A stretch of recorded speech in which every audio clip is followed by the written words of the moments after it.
Just get us up to speed. What is the latest here? Sure.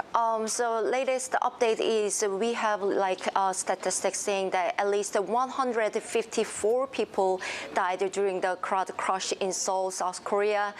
They were mostly in their 20s, and more of the half of them were women. And we have also 26 foreigners as well, including 2 U.S. citizens.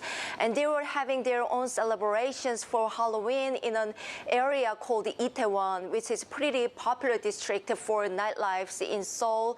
And actually, as you said, President Yoon declared for the so-called national mourning period.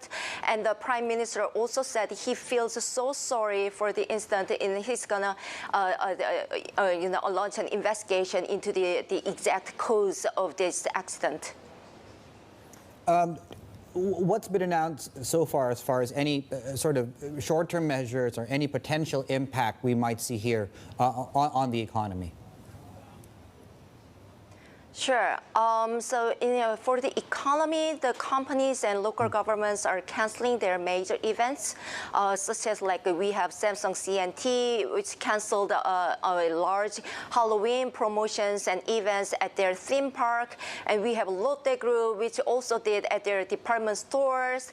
And when we look into the latest tragedy in South Korea, which was the sinking of the Seoul ferry, which killed more than 300 people at the time. People really didn't want to, go shopping, or they didn't want to, travel. So the local, consumption in the country really shrank at the time.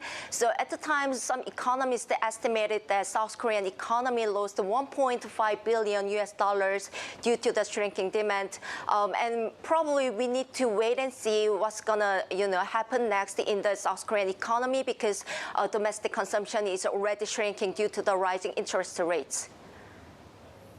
Now, approval ratings, it might be too early, but will this likely hit the president's approval ratings?